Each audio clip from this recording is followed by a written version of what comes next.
Petruk kowe iki wong kanan kaya ngene kok ya iso ngecul lho. Eleh ya sumpun ya ampun sing wau nggih pun wau. Senaniki ya sakniki ora sandadak digetuni apa nek ditangisi karep urip meneh.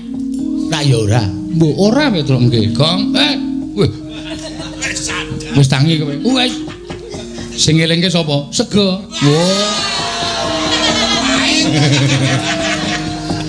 Aku ki nek ngelemat tratap. Aku ora ndarabi manyu. Awake abang kabeh marang. Wis Bagong, wis sing wis ora ana ya ora usah di bulan baleni. Iki lagi wae sadar. Ana ditotokne gampang semaput lho. Oh, ngantera. Tinggal ya Petruk? Ya nggih engko. Lanjur ditinggal ora.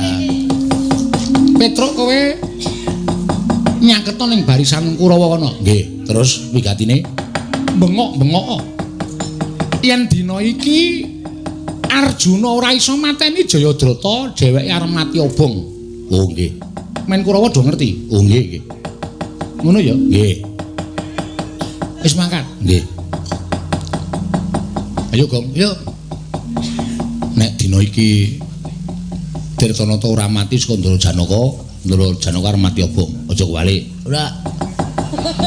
Iki serius iki ora guyon. Mangkat to. Kula mbengok saka mriki wae iso kok. Ya wis mbengok saka kene ora apa-apa. Siap? Nggih. Hei!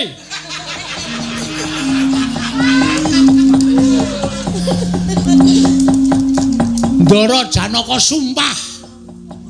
Nek Ndara Janaka sedina iki ora iso mateni Ndara Tirtanata arep mati obong ya Kang ya.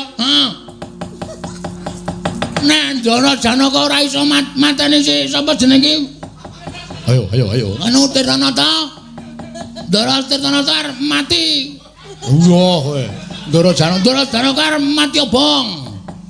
Ngumuman didadosaken kawigatosipun para sedherek. Lajeng bejang-ejang Minggu tanggal 17 sedaya kerja bakti ngresiki selokanipun piyambak-piyambak. Awit kagem Ndara Tirtanata